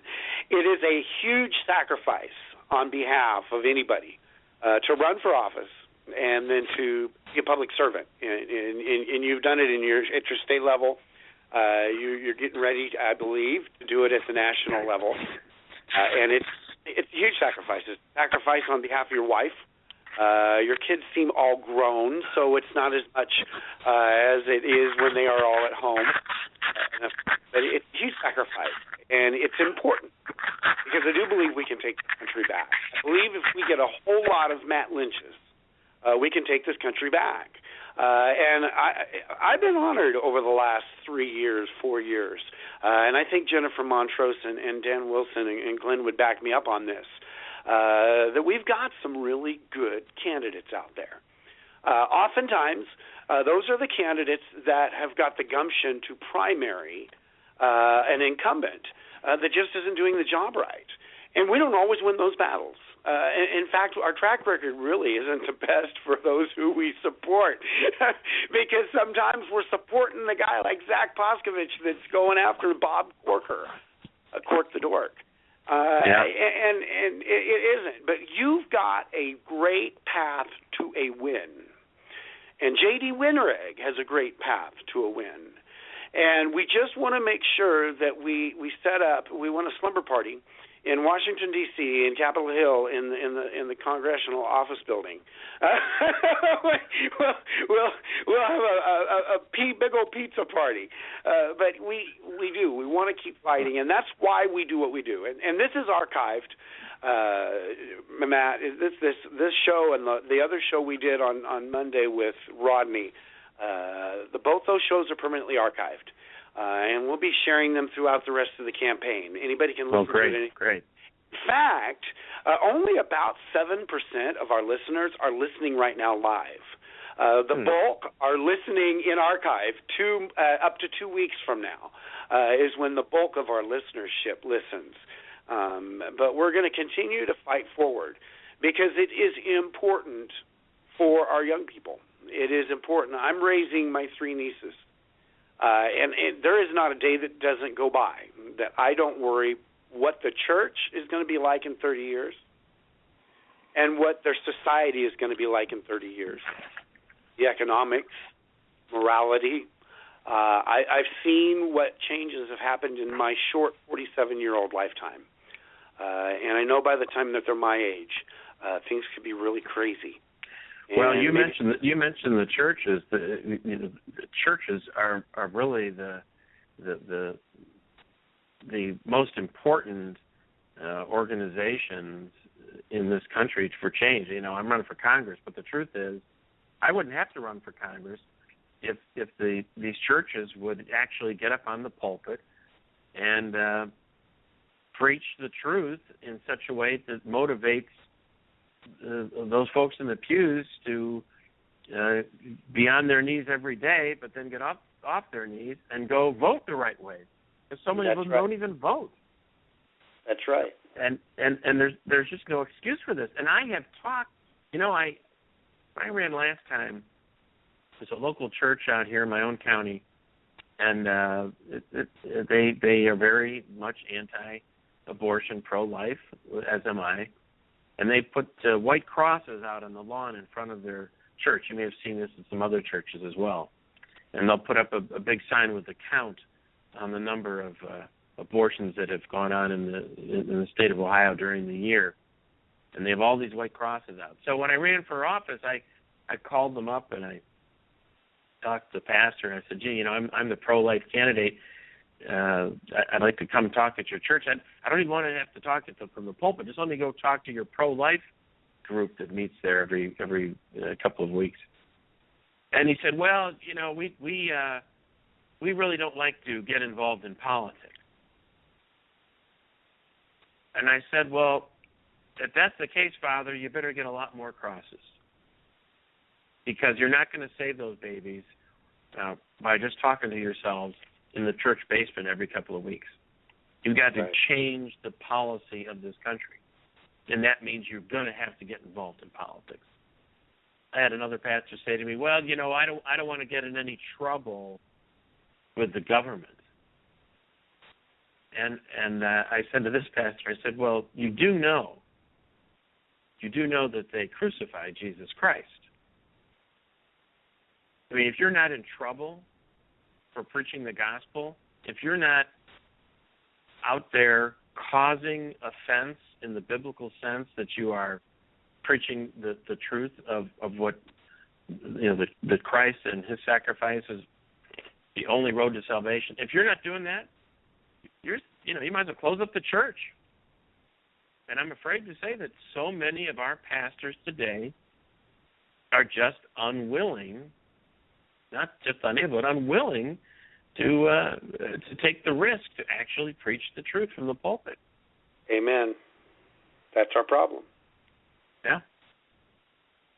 We would fix a good bulk of our problems if we would do that. We would solve a lot of issues that government wouldn't have to worry about. You won't talk about fixing some gun control problems. Yeah. You want to fix some gun crime. Get the churches doing what they're supposed to be doing and change people's lives. That'll save situations like that. But I'll tell you, we deal with the issue of gay marriage, and we deal with it all crazy anyways. We don't deal with it right. We don't have the right message on our side in the first place. But the reason why, Matt, we're having a hard time on the conservative side with everybody understanding our position for marriage between a man and a woman, because the churches quit teaching and the pulpit preachers quit preaching against adultery and fornication 30 years ago. You are exactly right. And so how do you expect a bunch of young people who've never heard that adultery is wrong in the first place and it's okay to just live together? Yep. God doesn't mind. How do you expect them to get homosexuality? You're not going to. I'm going to tell you, here we are at the end of another show, Matt, starting this conversation. We're going to have you back just for this conversation because it's a huge one. And it is. It really is our problem. Neil Mammon, I love his stat. I've been using it ever since. And Zach Koskovich sent me that book, Neil's book on the church. And only 1/3 of the people in the pews on Sunday morning are voting. Yep. The problem with that is if the left ever does get full control like they'd like to have, the sword is going to go straight through the church first. And if you don't think any different, it won't be guns. It won't be all of this other stuff. The first thing they're going to go after is God. And, we've got to be standing up for it. We are sitting at just enough time to pass it around one more time. I'm going to pass it around to Jennifer and Dan and Glenn. If you are there, jump in there if you want. And then, Matt, we'll do like we did this morning. I'm losing my voice, I do believe. We'll do this like we did this morning or yesterday morning and kind of do a little bit of end of the show banter. But Jennifer Montrose. Thanks, Dan. Thanks, Scott. Good subject matter here towards the end.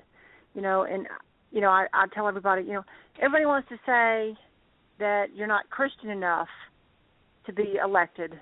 You're not, and I'm like, since when, do you cast the stone? Because he who is without sin, the only person that walked on earth that was sinless was Jesus, in my, at least from the way I read it and the way I understand it, so we're looking for someone to be the perfect person. I mean, when Bear Bryant died, everybody was looking for the perfect coach for the University of Alabama, and it took years for us to finally find somebody. But it's because people have this expectation, and part of the problem I think that we have in the church is we've got the salt has been removed from the pews, and people are not voting their values. They go to church, they say amen, praise God, to pro-life and don't kill babies, and then they go vote for Hillary Clinton or Bernie Sanders. At the end of the day, somebody that completely is against the values that they say that they stand for and they say amen to when they're sitting in the pew.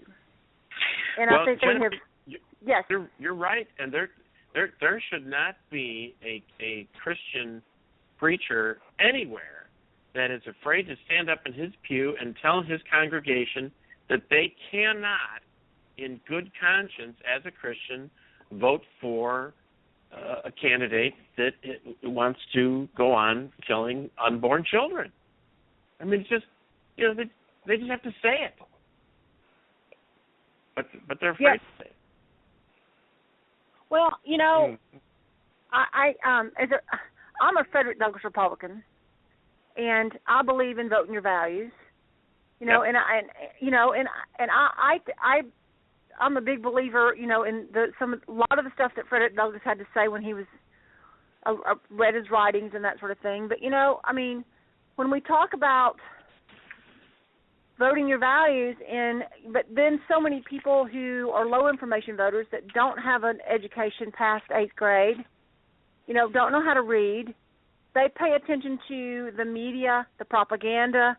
That's how they learn, is from what they see, and I think we've got a culture now, especially within our schools, that are not really doing their teaching like they should, and it's up to us as parents to do our part. And it's hard when you're a single parent working several jobs to raise children. Circumstances are the way they are now. We have so many communities, especially, in the minority community, mothers, no fathers, children without fathers. And we've just lost a lot of that, We see that down here in Alabama District 7, Terry Sills District, one of the 5th poorest districts in the nation. And we see that at a lot of other places, too. But, we have people like Senator Edward Guillory, who saw the light, and decided to cross the fence, to the conservative side. And we have many others that are attempting to do that now.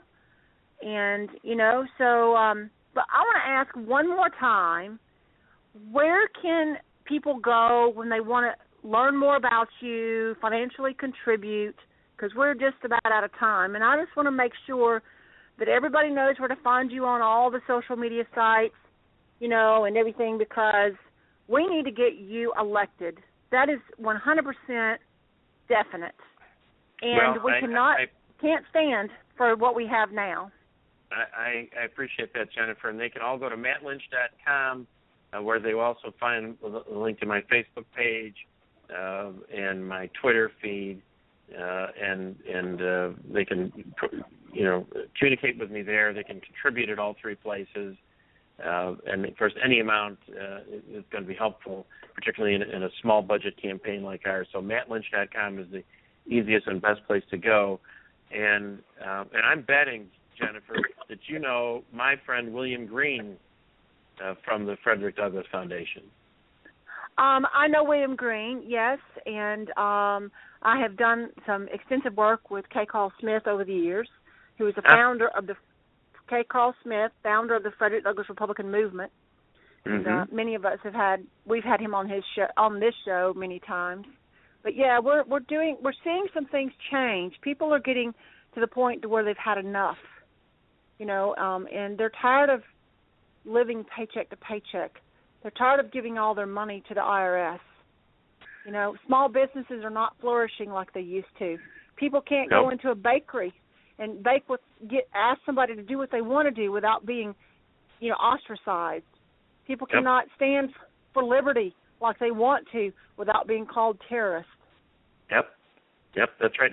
The Frederick Douglass Foundation is doing tremendous work for the conservative movement in the minority community, and William Green has been a wonderful and early supporter of my efforts to run for Congress, even before that when I was in the Ohio House. So the Frederick Douglass Foundation is a great friend to the Matt Lynch campaign. And again, folks can go to mattlynch.com to support that campaign and our efforts in that regard. And Jennifer, I so appreciate your kind words of support.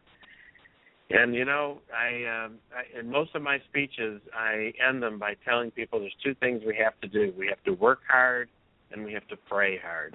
And if we fail to do either one, then victory will be extremely difficult. But if we do both, I'm telling you, there's no end to what we can accomplish. Well, I want to reach out to the National Federation Republican Assembly, which I am the president for the Alabama chapter, and get people to go to your website and really take a look at who you are. Because I think that what we stand for, the conscience of the party, the Reagan of the Republican Party, I think that many of our Republican Assembly members across the state would really like to support you and get behind you. So that would be just tremendous. I would so look forward to that. And you can of course reach me through mattlynch.com. And I'm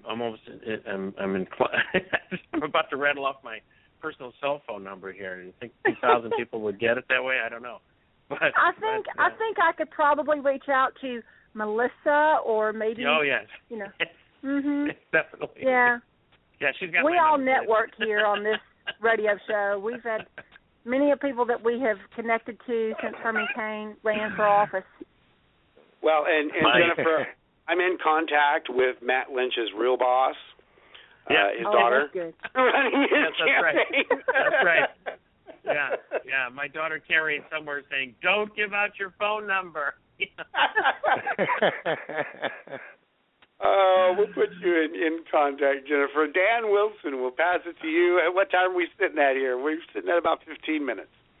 Right, so I'll keep it relatively short, but I kind of laughed when I heard your pastor or priest say how he doesn't want to get in trouble. And Scott, do we ever get out of trouble? Yeah.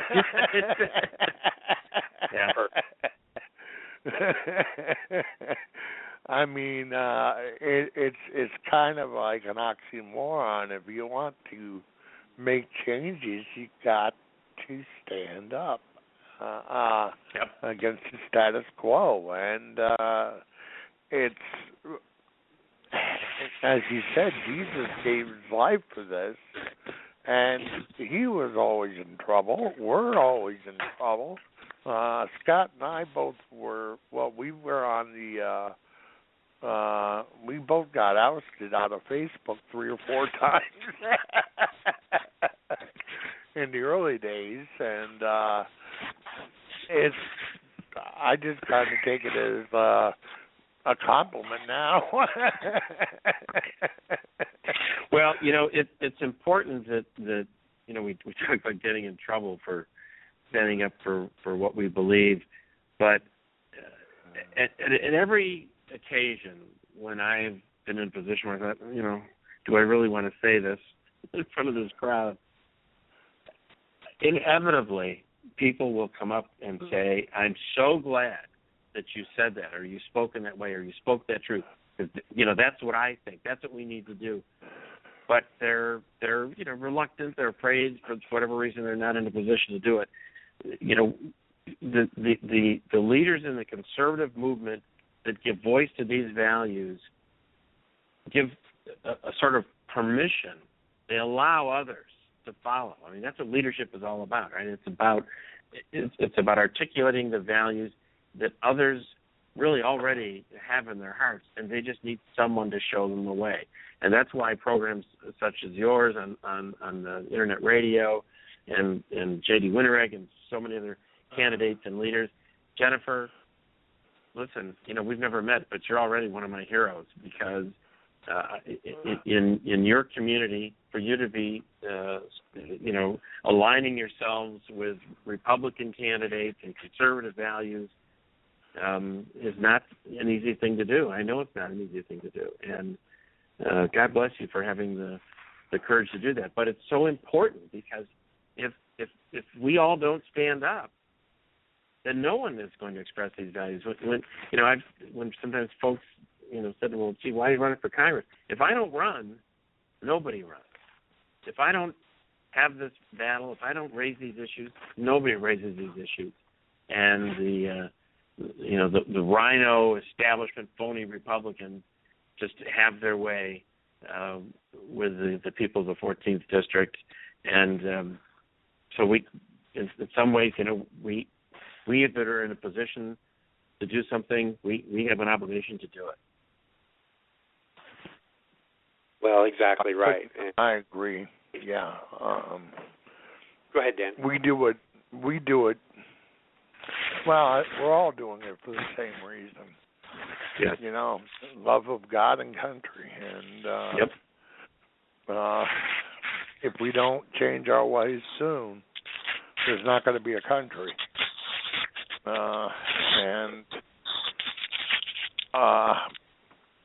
It's something we've all been dedicated to our entire lives, and it's something that I think all of us are willing to fight until the very end for. And we need to get Washington to understand, when you mentioned Red Skelton, that's one of our favorite starts and finishes to our shows. As a matter of fact, Scott, I think it would be appropriate tonight to end with Red. We love that 1969 speech that Red gave on the Pledge of Allegiance. Because I was going to ask you about that. That was it 1969 that he did that? Yes, it was. And was that from his television show at the time? Was he on TV at the time? That was the Red Skelton show. Yeah. And it was right at the end, and it was I think it was a 4th of July special, and and when he did it, and I've never heard a better explanation of the pledge than that. There was a time when the entertainment industry, when the entertainment community was very patriotic, very dedicated to upholding the principles of our country, and would really support and aid us in these kinds of battles. We certainly know a lot of that went on during both World War I and World War II. But boy, we're in a different place today, aren't we? That's a whole other program we could have, Scott, about what's happened to the popular culture as evidenced in the entertainment industry, and how it had an impact upon our society and our kids. Isn't that true? Another huge station. Well, we're winding up at the end, folks, and want to remind everybody they're all there on the show page. If you're listening through the show page, if you're unimpressed anymore, I'm going to have to write down the name. Or any of the other places you can listen to us and see the show page. You have to go to the show page. You can go to mattlynch.com. You can find all his social media. You can find all the information. You can also find out how to donate. And let me tell you, here's the thing. We at Contending for Truth Radio rarely ask people to come. We have candidates come on that I don't even bother with the donate part. Not strongly, but let me tell you, when we say donate to Matt Lynch, here's what you're going to get. You're going to get your money spent wisely in the campaign. That I have full confidence in. It takes a little bit of money to run a campaign. It takes money for yard signs. It takes money for some expenses that come along the way. But like we say, Matt, you're never going to have even close to your opponent's money. But you don't have to. But it's still going to take some money. Go to Matt's social media, share some Twitter stuff, share some Facebook stuff, share his videos, share his website. Again, I'm going to tell you, I know the guys running this website and putting it together, and the things that they are doing in the campaign world with websites right now is absolutely fantastic. You want to go to see Matt Lynch's website and check out what's being done there. Very, very important. Link to it with your Facebook, link to it with your Twitter, and get in there and get involved. It's a great way of helping if you're in Alaska or if you're even in Europe. You can still help Matt Lynch that way if you're on the ground. And hopefully we're going to kind of target some of the people in the in the 14th District with this show. If you're on the ground, get a hold of the campaign office and say, listen, I can walk streets for you. I can do yard signs. I can pass out materials. And we're doing all that right now. That's what it's going to take. And with that, I want to pass it to you, Matt, for any last things that you have on your mind, anything else that we forgot. Great conversation again. Well, it's great to be with you again, Scott, and I want to thank you and Dan and Jennifer and Glenn, wherever he might be, for the opportunity to share this. You know, it's always it's such a great, uplifting thing to be able to talk with other conservatives across the country that, you know, share your values and that are, frankly, putting their shoulder to the wheel in my battle and so many others across the country, and praying. That's, you know, I certainly want people to go to mattlynch.com and support me in any way they can, volunteering, making a contribution. But boy, just praying. The power of prayer is real and is the essential tool in our campaign. My wife runs our prayer team, and you can sign up there, and you'll get emails from her talking about specific issues that we're praying for on a weekly basis. So we encourage you to do that. And I want to thank you all and all those that are listening for keeping in the battle, because it's a frustrating time for all of us with what's going on around the world, and especially in Washington with our King Obama and what he did even just today. We didn't really talk about all this gun control nonsense that he's coming out with. But there's only one way we can ultimately win this battle, and that's by changing the kind of people we send to Washington, D.C. That's what I'm fighting for. I know that's what all of you are fighting for. And let's work towards a day when we can have our country on the right path again and turn our nation towards God in such a way that we can be confident that our children and grandchildren will have a free and Christian nation to grow up in. Well, amen. Amen. And with that, we want to thank everybody that's listened. Please take action. Want to remind everybody, we've got on Friday, we have ladies' Bible class picking back up again. The ladies will all be gathered in California. I'll be here in Texas. And we will continue the story of King Saul in the Old Testament in 1st and 2nd as we wander through the Old Testament looking for the portrait of Christ, the Word, and the church that God paints in the Old Testament story. And then, of course, Saturday Symposium, and, of course, Conover U and American Sovereignty next week. And with that, I think you're right, Dan. I think we should leave out with Red Skelton. I think he's right here in the background somewhere. Hey, Red Skelton, why don't you tell us about that teacher in Indiana? I remember a teacher that I had. Now, I went through the 7th grade. I went to the 7th grade. I left home when I was 10 years old because I was hungry. And this is true. I work in the summer and I go to school in the winter. But I had this one teacher. He was the principal of the Harrison School in Vincennes, Indiana. To me, this was the greatest teacher, a real sage of my time, anyhow. He had such wisdom. And we were all reciting the Pledge of Allegiance one day. And he walked over, this little old teacher, Mr. Laswell was his name. Mr. Laswell, he says, he says, I've been listening to you boys and girls recite the Pledge of Allegiance all semester, and it seems as though it's becoming monotonous to you. If I may I recite it and try to explain to you the meaning of each word. I, me, an individual, a committee of one, pledge, dedicate all of my worldly goods to give without self-pity, allegiance, my love and my devotion to the flag, our standard, Old Glory, a symbol of freedom. Wherever she waves, there's respect, because your loyalty has given her a dignity that shouts, freedom is everybody's job. United. That means that we have all come together. States, Individual communities that have united into 48 great states. 48 individual communities with pride and dignity and purpose. All divided with imaginary boundaries, yet united to a common purpose.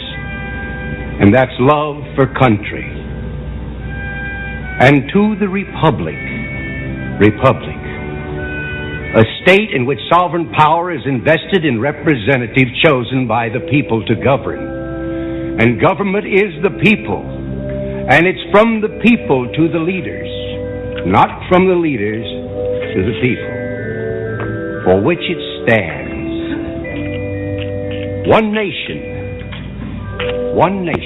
meaning so blessed by God, indivisible, incapable of being divided, with liberty, which is freedom, the right of power to live one's own life without threats, fear, or some sort of retaliation.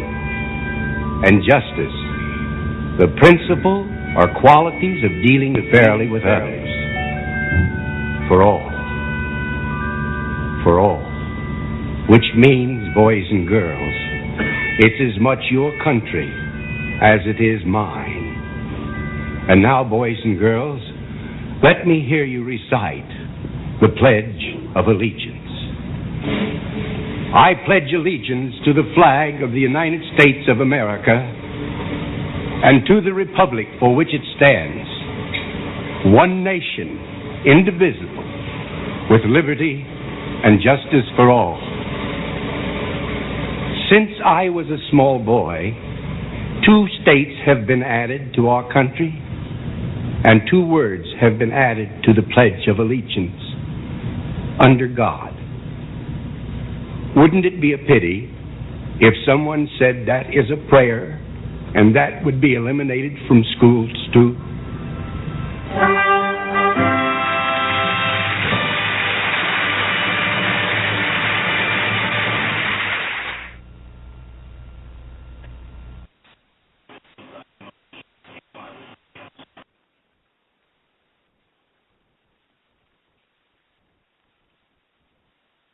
Hi, you've reached Burger King. To leave a message, press 1. Hey, Burger King, you want to drive biz? I got this idea. I'm a big fan of the way you cook your burgers, but what about chicken? So why not do a flame-grilled burger chicken? Burger chicken? How about we call it the new Flame Grilled Chicken Burger from Burger King? A savory flame grilled chicken patty topped with veggies on a toasted bun. Now just 2 for $5. Or mix and match with another delicious sandwich, part of the 2 for $5 deal. The new Flame Grilled Chicken Burger. Only at Burger King. Limited time only. Price and participation vary.